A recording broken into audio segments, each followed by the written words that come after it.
Hello friends, welcome to our YouTube channel Delight Education Point. और यहाँ के आप सभी को पता है कि सबसे पहला आपका जो पार्ट है वो क्या करना है आपको, डिलाइट, ठीक है, एजुकेशन पॉइंट।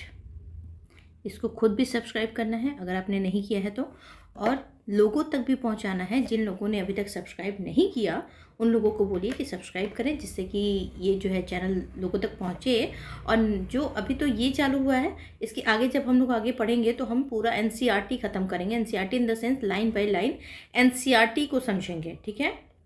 वो भी वीडियो, वो थोड़ी लंबी वीडियो रहेगी, तो हमको उम्मीद है कि आप सभी उसमें टाइम दे पाएंगे, क्योंकि मैक्सिमम स्टूडेंट सोचते हैं कि कम टाइम में ज़्यादा मिल पाए। तो इसलिए हम लोग जो है ना कि उस एनसीईआरटी वाले को थोड़ा रोक के रखे हैं। अभी जो है एनसीईआरटी के छोटे छोटे टॉपिक्स को ला रहे हैं। आगे चल के पूरा एनसीईआरटी चैप्टर वाइज एक एक लाइन एनसीईआरटी ख़त्म की जाएगी, ठीक है। तो उसके लिए आप रेडी हो जाइए, और जितने लोग हैं ना सबके साथ इसको जोड़िए, ताकि ज़्यादा से ज़्यादा लोग हम लोग के साथ जुड़ सके और चैनल को और भी अच्छे से चला सकें हम लोग, ठीक है। तो चलिए, इसलिए मैंने ऐड वैड सब हटा रखा है, आप आराम से इसको देख सकते हैं, डिस्टर्बेंस नहीं होगा, ठीक है। तो चैप्टर अभी तक हम लोगों ने क्या पढ़ा था, रिप्रोडक्शन इन ऑर्गेनिज्म पढ़ा था, रिप्रोडक्शन इन फ्लावरिंग प्लांट पढ़ा था, और आज का जो टॉपिक है वो रिप्रोडक्शन इन ह्यूमंस है, ठीक है। रिप्रोडक्शन इन ह्यूमंस है, जो चैप्टर 3 है आपका, और पार्ट 1 है इसका, ठीक है, क्योंकि इसमें 3 पार्ट होने वाले हैं आपके। एक तो पहला पार्ट जो होने वाला है वो आपका male reproductive part, second part female reproductive part, and third में आपको जो है कि क्या पढ़ना होगा हम लोग को। थर्ड पार्ट में हम लोग को गैमेटोजेनेसिस एंड जो है कि बाकी जो भी इंपॉर्टेंट चीज़ें होंगी जो बच्ची कुची, उन सभी को ख़त्म करेंगे, ठीक है। ये नोट्स आपको टेलीग्राम पे अवेलेबल हो जाएगा। जब आपको नोट्स चाहिए आप टेलीग्राम पे मैसेज करिए, आपको ये मैसेज मिलते ही नोट्स को अपलोड कर देंगे, ठीक है। तो ये हैंड रिटन नोट्स भी है, और जो ज़रूरत पड़ा है उसको टाइपिंग भी कर दिया गया है, तो आप इसको देखते जाइए, समझते जाइए, ठीक है। स्टार्ट करूँ? ओके। नाउ फर्स्ट जो आपका समझना है कि रिप्रोडक्शन इन ह्यूमन होता क्या है, तो सबसे पहले हम वी ऑल नो दैट कि ह्यूमंस आर सेक्सुअली रिप्रोड्यूसिंग। जब हम लोग ह्यूमंस की बात करते हैं तो कैसा रिप्रोडक्शन करता है, सेक्सुअल, क्योंकि उसमें मेल गैमेट यानी स्पर्म भी बनता है, ठीक है, एंड फीमेल गैमेट यानी कि ओवा भी बनता है, ठीक है। ये आपका स्पर्म, ये हो गया ओवा, और ये दोनों जब फ्यूज होते हैं तो बनाता है आपका जाइगोट। तो ये सेक्सुअल रिप्रोडक्शन का पार्ट है, ठीक है। तो मेल जो मतलब ह्यूमंस जो होते हैं चाहे वो एनिमल्स हो चाहे वो हम लोग हों, वो क्या काम करते हैं, सेक्सुअली रिप्रोडक्शन का काम करते हैं, ठीक है। वीवी पैरस होते हैं, बच्चे देते हैं, ठीक है। वीवी पैरस मतलब बच्चे देना, और ओवी पैरस मतलब होता है एग लेइंग, ठीक है, बोल देते हैं ओवी पैरस है, ठीक है। ये बात समझ में आई? आगे चलते हैं। द रिप्रोडक्टिव इवेंट्स, कितने रिप्रोडक्टिव इवेंट्स हम लोग को पढ़ने होंगे, ये मैंने बताया अभी चैप्टर की स्टार्टिंग है, थोड़ा सा उसको इंट्रोड्यूस कर रहे हैं कि क्या है ये। तो the reproduction events in human including formation of gamete, formation of gamete, gamete formation को हम कहते हैं गैमेटोजेनेसिस, जिसको हम लोग पढ़ेंगे, ठीक। That is sperm in male and ovum in female. Sperm जो होता है मेल में बनेगा, ओवम जो होगा, एग जो होगा, वो फीमेल में बनेगा, एंड फिर क्या होगा, जो ट्रांसफर ऑफ स्पर्म होगा, मतलब स्पर्म का ट्रांसफर कहाँ तक, तो फीमेल जेनाइटल एरिया में, क्योंकि वहाँ पे ओवा वेट कर रहा होगा, है ना, मतलब एग से जाके फ्यूज होगा तभी तो ये फर्टिलाइजेशन करेगा ना। तो उस चीज़ को हम लोग बोलते हैं इंसेमिनेशन, ठीक, इसको भी पढ़ेंगे। फिर फीमेल गैमेट, मतलब जब फीमेल गैमेट से फ्यूज होगा तो वहाँ पे क्या होगा, फर्टिलाइजेशन होगा, उसको भी पढ़ेंगे। Leading to formation of zygote, और जाइगोट बनाने का this is forward by formation and development of blastocyst, और धीरे धीरे वो जो जाइगोट होगा वो चेंज हो जाएगा ब्लास्टोसिस्ट में, और वो ब्लास्टोसिस्ट जाके यूटेराइन वॉल से जाके अटैच हो जाएगा, जिसको हम लोग नाम देते हैं इम्प्लांटेशन, ठीक। और फिर एम्ब्रियोनिक डेवलपमेंट होता है, जिसको हम नाम देते हैं गैस्टेशन, और फिर होता है बेबी बर्थ यानी बेबी डिलीवरी, जिसको बोलते हैं पास्चुरेशन, ठीक है। तो ये सारे के सारे टर्म्स जो होंगे ना वो हम लोग आराम से पढ़ेंगे, ठीक है। ये तो मैंने एक इंट्रोड्यूस किया आपको कि चैप्टर है क्या। चैप्टर क्या है, ह्यूमन रिप्रोडक्शन, जिसमें कि ह्यूमन जो होते हैं, ह्यूमंस जितने भी होते हैं वो सेक्सुअली रिप्रोड्यूस होते हैं, वीवी पैरस होते हैं, गैमेटोजेनेसिस करते हैं, जिसमें मेल गैमेट को बोलते हैं स्पर्मेटोजेनेसिस, फीमेल गैमेट को बोलते हैं ओजिनेसिस। और ये जो होता है, जो स्पर्म होते हैं वो ट्रांसफर होते हैं in the genital area of the female, and that is called insemination, उसको इंसेमिनेशन कहते हैं। फिर इंसेमिनेशन के बाद जो फ्यूजन ऑफ गैमेट है दैट इज कॉल्ड फर्टिलाइजेशन, और फर्टिलाइजेशन के बाद जो जाइगोट होगा वो चेंज होगा ब्लास्टोसिस्ट में, और ब्लास्टोसिस्ट में चेंज होके वो यूटेराइन वॉल से यानी यूट्रस से जाके चिपक जाएगा, ठीक है। और उस चीज़ को हम लोग कहते हैं इम्प्लांटेशन। इम्प्लांटेशन के बाद जो 9 मंथ बोलते हैं ना, 9 मंथ का पीरियड, जो बच्चे 36 वीक से 38 वीक तक रहते हैं मदर टमी में, उसको हम लोग बोलते हैं गेस्टेशन पीरियड। और आफ्टर गेस्टेशन पीरियड पोस्टुरेशन होगा, जिसमें कि बेबी डिलीवर हो जाएगा, ठीक है। इतनी बातें आई थिंक क्लियर हो गई होंगी। आगे चलते हैं, अब आते हैं मेन टॉपिक पे। हमारा आज का टॉपिक है द मेल रिप्रोडक्टिव सिस्टम, ठीक। मेल रिप्रोडक्टिव सिस्टम की जब हम बात करते हैं, सबसे पहले तो डायग्राम आप देख लो, फिर मैं चलती हूँ आगे, ठीक है। ये है मेल रिप्रोडक्टिव पार्ट। आपको इसमें क्या दिख रहा है कि मेल रिप्रोडक्टिव पार्ट में ये है आपका ब्लैडर, जहाँ पे यूरिन कलेक्ट होता है।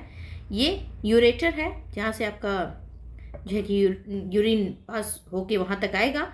ये वासा डिफरेंस है, जो कि आपका मेल रिप्रोडक्टिव पार्ट का एक ऐसा पार्ट है जिससे कि स्पर्म जो होगा ट्रांसफ़र होके इस तक पहुँचेगा, ठीक है। और इसी के थ्रू मतलब ट्रेवल करके ये जाएगा कहाँ तक, इंसेमिनेशन के लिए, ठीक।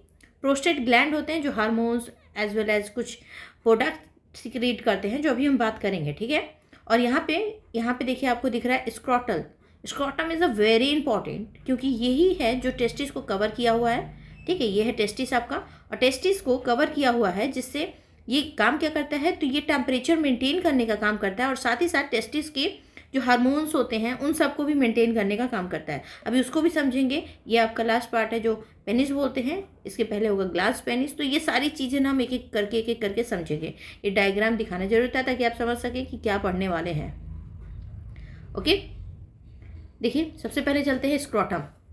स्क्रोटम क्या है, this is a loose bag of skin that hangs outside of the body.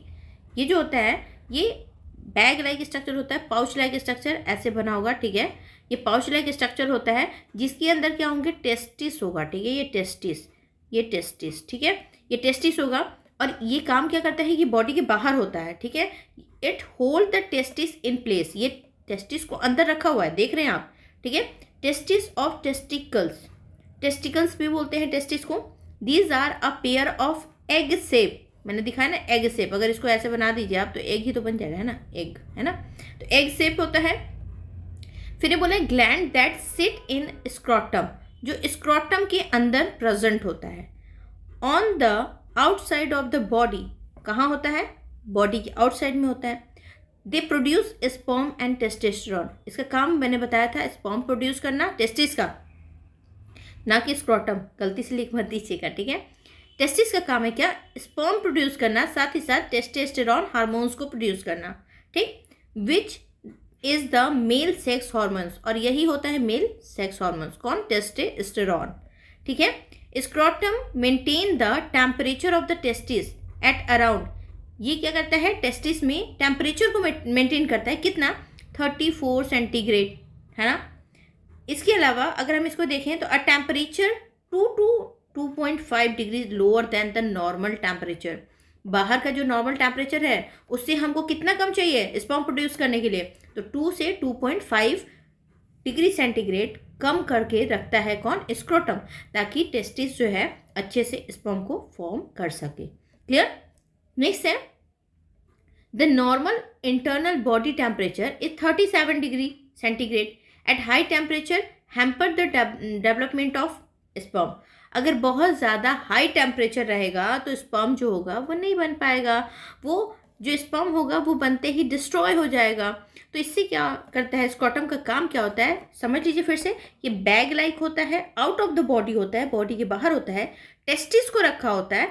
Testis जो होता है वो स्पर्म फॉर्मेशन करता है और साथ ही साथ टेस्टोस्टेरोन हार्मोन्स निकालता है, जो मेल रिप्रोडक्टिव पार्ट का बहुत ही इंपॉर्टेंट हार्मोन्स है, क्योंकि यही हार्मोन्स मेल के सारे जो मेल कैरेक्टर हैं उनके लिए रिस्पॉन्सिबल है, ठीक है। तो मेल सेक्स हार्मोन्स में इसको याद रखिएगा, कभी कभी 1 नंबर में पूछ देता है।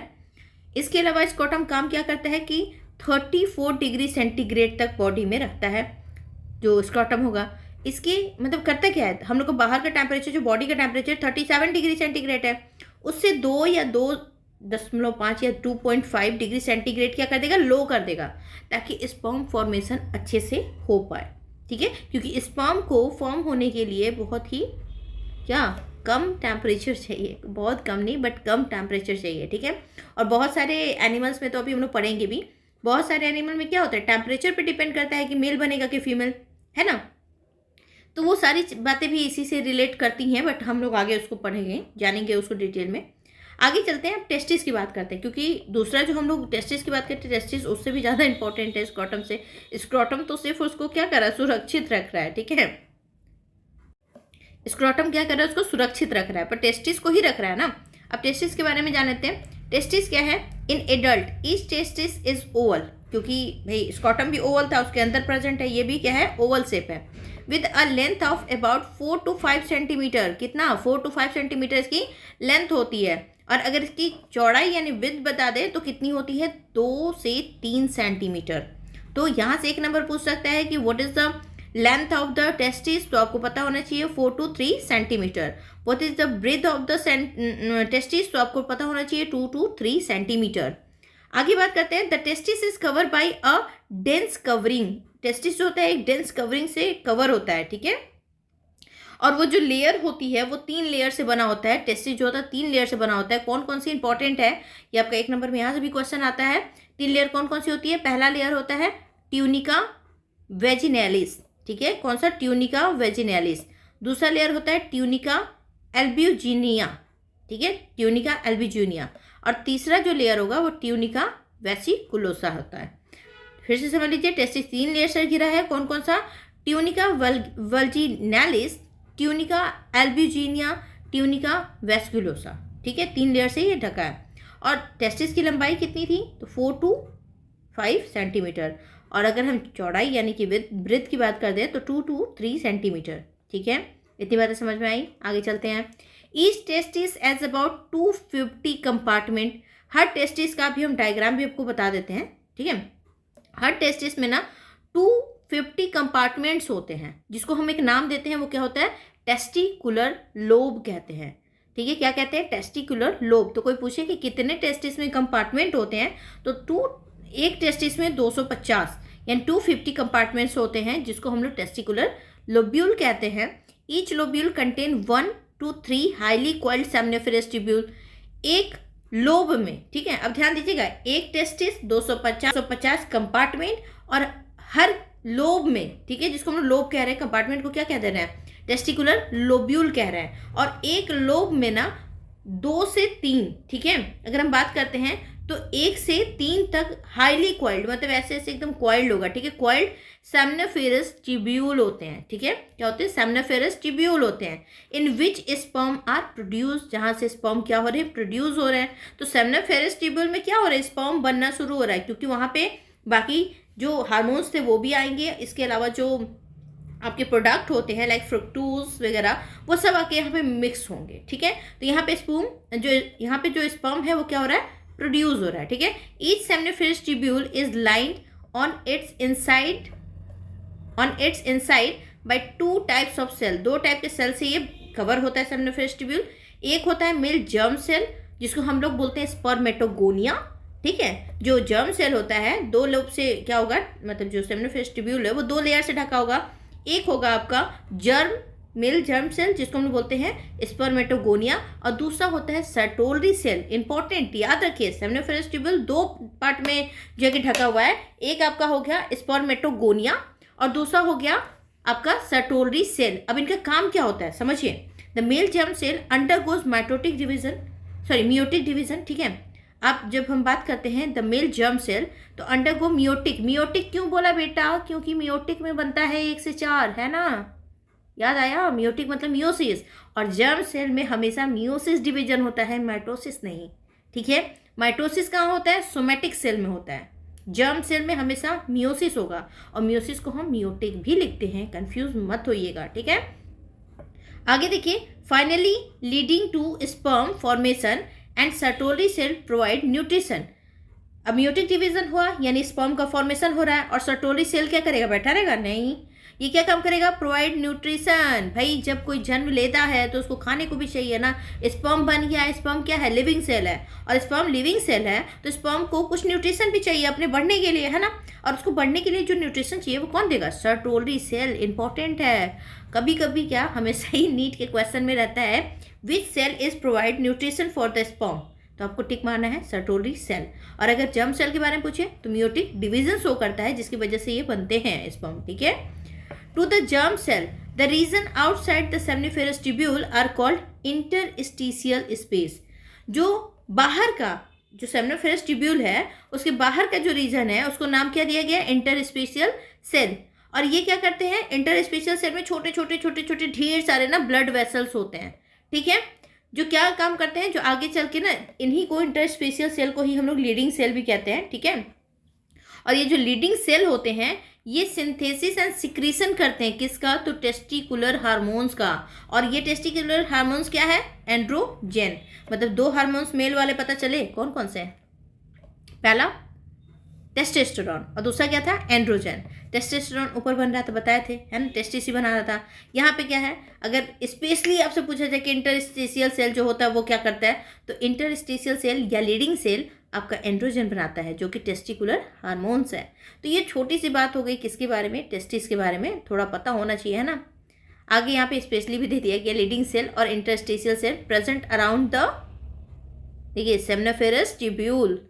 किसके अराउंड में प्रेजेंट होता है? सेमनिफेरस ट्यूब्यूल के। और सिंथेसाइज क्या करता है? तो synthesise and secrete androgen hormones, ठीक है। तो दो मेल हार्मोन्स हो गए, याद रखिएगा, टेस्टेस्टेरोन, स्टेरॉन, ठीक है, और दूसरा क्या हो गया? Androgen, androgen. अच्छा एक चीज़ और, अगर क्लास अच्छा लगता है तो लाइक वाइक कर दिया कीजिए, कुछ नहीं तो कुछ कुछ थम्स अप या दिल या कुछ भी भेज दिया कीजिए, आपको लगे अच्छा है क्लास तो, ठीक है, पता चले टीचर को भी कि हाँ मेरा क्लास देखा जा रहा है, ठीक है। तो आगे और भी वीडियोस बनाते जाएंगे और हाँ सब कुछ डिटेल में पढ़ा जाएगा, कुछ भी ऊपर ऊपर नहीं, क्योंकि ये इंपॉर्टेंट है। और इसके अलावा मैंने बताया अभी इसके बाद भी एनसीईआरटी को लाइन बाई लाइन पढ़ा जाएगा, ठीक है। तो उसके लिए पहले आपको बेस मजबूत होना चाहिए ना, तो बेस ये है और बाकी बिल्डिंग तो अभी बनेगी, है ना। मेल एसेसरी डक्ट में कौन कौन होते हैं? मेल एसेसरी डक्ट भी जरूरी है। अब देखिए वो डायग्राम को फिर से देख लेते हैं। यहाँ पे यूरेटर है जहाँ से यहाँ पे ब्लैडर में यूरिन वगैरह आता रहेगा। ये आपका देखो यहाँ पे प्रोस्टेट ग्लैंड है, ठीक है। जो प्रोस्टेट ग्लैंड क्या करेगा? ढेर सारे फ्रुक्टोज वगैरह जो बनाएगा वो यहाँ पे कंटेन होगा। और ये आपका दिख रहा है वासा डिफरेंसिया। वासा डिफरेंसिया जो होता है, अगर हम लोग जब भी कभी बात करते हैं वैसेक्टोमी की, ठीक है, जिसको बोलते हैं पुरुष नसबंदी, तो वैसेक्टोमी में क्या करते हैं? वासा डिफरेंस को ही कट करके टाइट कर देते हैं, है ना, कट करके, और फिर उसको जोड़ दिया जाता है जिससे कि स्पर्म ट्रैवल ना कर सके, ठीक। तो वासा डिफरेंस को ही कट किया जाता है, याद रखिए किसमें? वैसेक्टोमी में।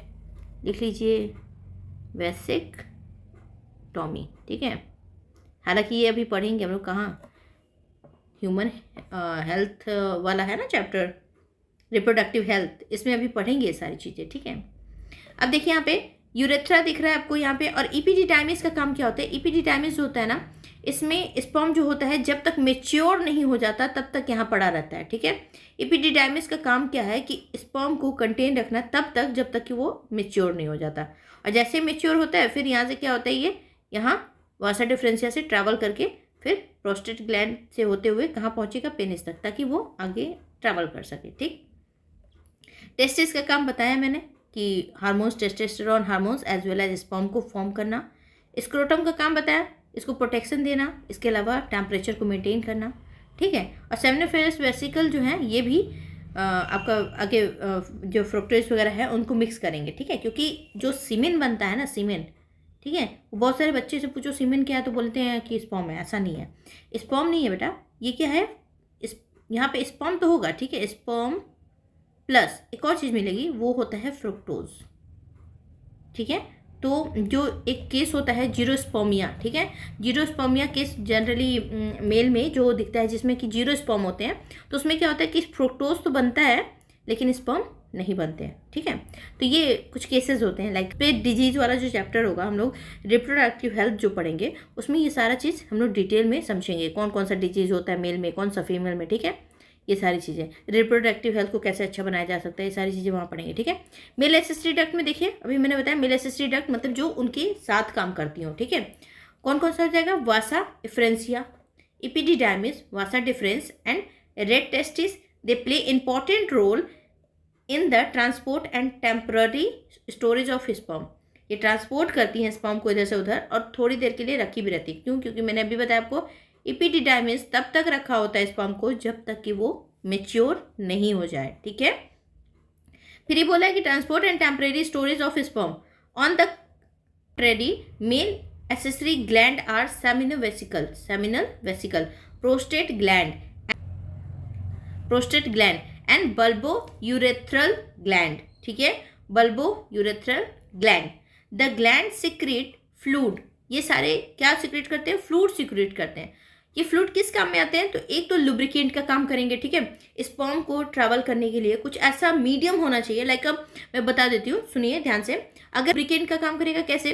अगर कोई चीज़ हम लोग देखते हैं, ठीक है, लाइक कि गाड़ी वाड़ी चलाते हैं हम लोग, ठीक है, तो अगर उसमें मोबिल वगैरह पड़ता है, लुब्रिकेंट पड़ता है, तो वो क्या होता है? बहुत ही स्मूथ चलता है ना. या कोई मशीनरी चीज़ है जिसमें लुब्रिकेंट डालते हैं, वो स्मूथ चलती है.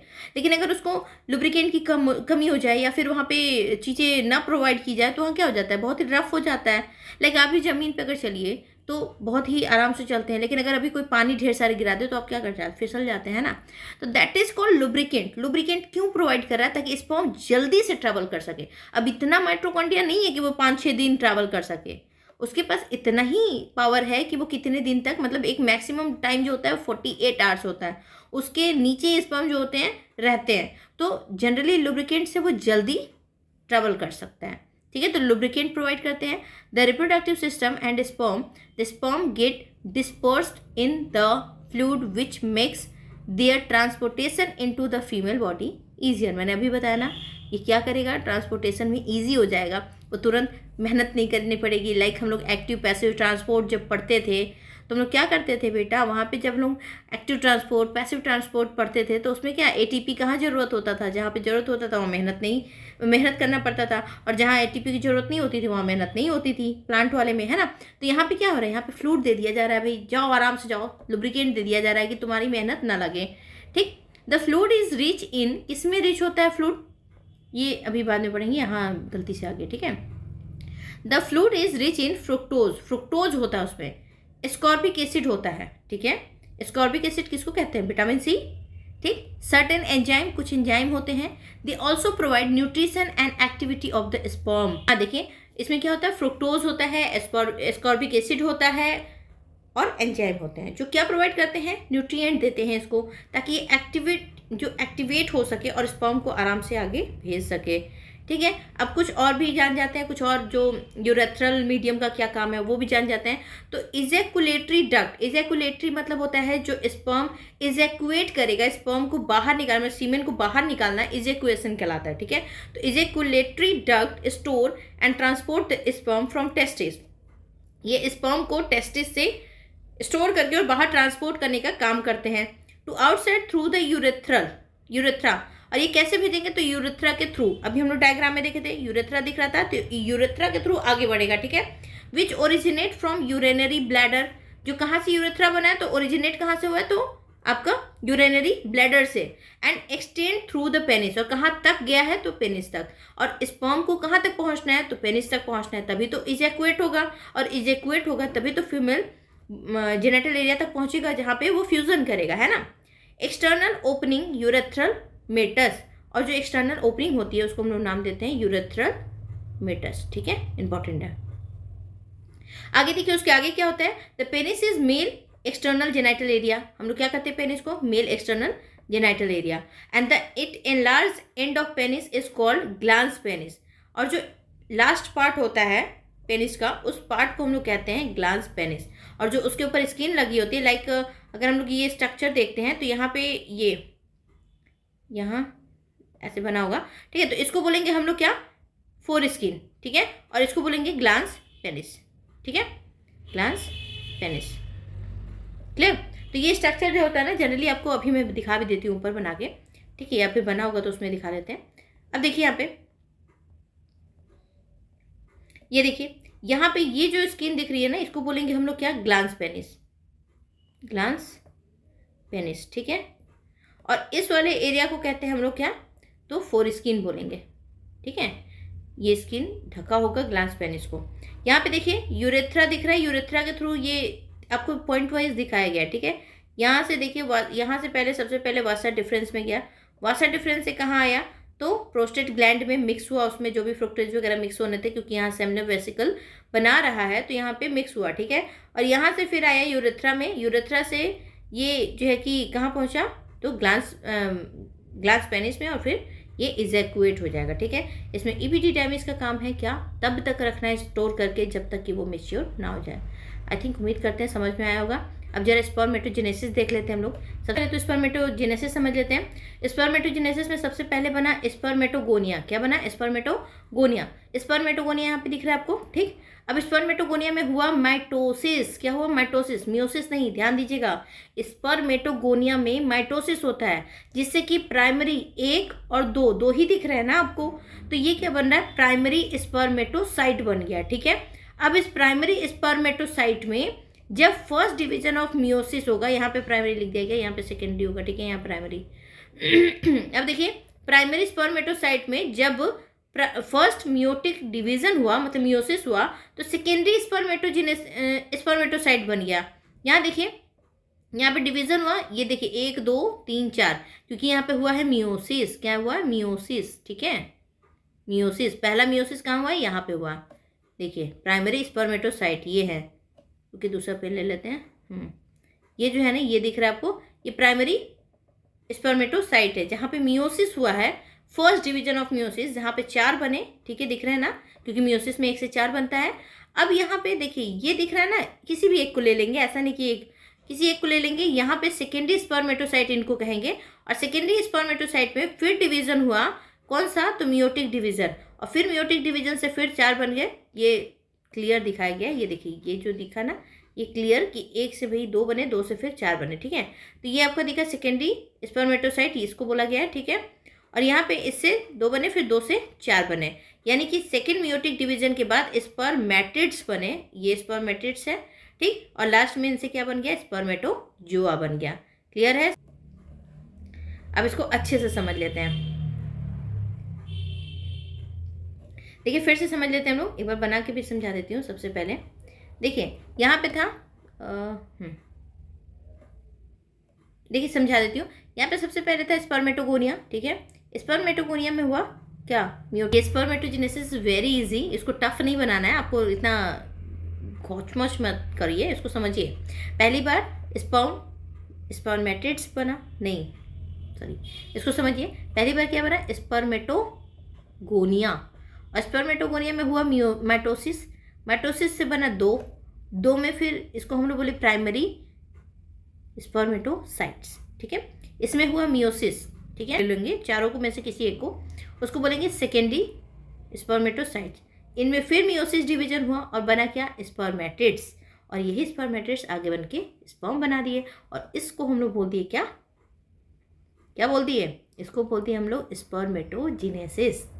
अब फिर से समझ लेते हैं। Spermatogenesis is the process of the producing sperm, ये समझ में आ रहा है। स्पर्म को बनाने के प्रोसेस को कहते हैं spermatogenesis.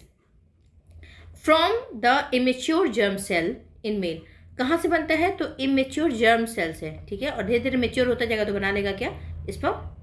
It take place in seminiferous tubule, ये कहाँ बनता है, तो सेमिनिफेरस ट्यूब्यूल में बनता है। प्रेजेंट इनसाइड द टेस्टिस, जो टेस्टिस के अंदर होता है। ड्यूरिंग इतना चैप्टर पढ़ने के बाद नहीं, ये लाइन बहुत अच्छे से समझ में आ रहा होगा आपको। During spermatogenesis a diploid spermatogonia, ये जो स्पर्मेटोगोनिया है बेटा, ये हमेशा 2n होता है। क्या होगा, 2n, ठीक है, इसको डिप्लॉयड बोलेंगे, ठीक। तो स्पर्मेटोगोनिया ये क्या होता है, स्पर्मेटोगोनिया डिप्लॉयड, यानी 2n होगा, ठीक है, 2n। Spermatogonia mail germ cell कहलाएगा, ठीक है। Increase in size to form a diploid primary spermatocyte, और ये साइज में इंक्रीज होगा, यानी 2 में बढ़ जाएगा, और इक्वल डिवीजन होगा, क्योंकि यहाँ पे क्या होगा, हम लोग 2 डिवीजन पढ़े थे, एक पढ़े थे हम लोग माइटोसिस और दूसरा मियोसिस पढ़े थे अंदर पुराने क्लासेस में। अभी नया जो चल रहा है अभी स्टार्टिंग से पढ़ेंगे, ठीक है। 11th की भी बहुत जल्दी क्लासेस में वीडियो अपलोड करूँगी, तो आप लोग जल्दी से जल्दी लोग जोड़ते जाइए ताकि इसका फ़ायदा उठा पाएँ, ठीक। अभी 2 में टूट गया, जिसको हम लोग बोले प्राइमरी स्पर्मेटोसाइट। अब इस प्राइमरी स्पर्मेटोसाइट में डिप्लॉयड प्राइमरी स्पर्मेटोसाइट थे, ठीक है। डिप्लॉयड ये भी 2n क्योंकि बराबर में बटेगा, ये माइटोसिस हो रहा है, 2n से 2n में बटेगा, है ना। बताया था ना कि अगर 10 है मदर के पास तो चाइल्ड के पास भी 10 पहुंचेगा, और इसी को कहते हैं माइटोसिस। अगर यही 5 पहुंच जाता ना तो उसको रिडक्शनल डिवीजन कहते हैं और उसको मियोसिस कहते हैं, ठीक। बट ये क्या है, इक्वेशनल डिवीजन है, भेदभाव नहीं करता, ठीक है। तो स्पर्मेटोसाइट्स अंडरगोज फर्स्ट मियोटिक। अब देखिए पहला जो प्राइमरी बना स्पर्मेटोसाइट, इसमें हुआ मियोसिस हुआ, तो मियोसिस फर्स्ट, जिसमें कि बने क्या, which is a reductional division, मैंने अभी बताया रिडक्शन हो रहा है, division to form two equal haploid. अब ये देखिए 1 और 2, 2 हैप्लॉइड सेल बना लिए, ठीक।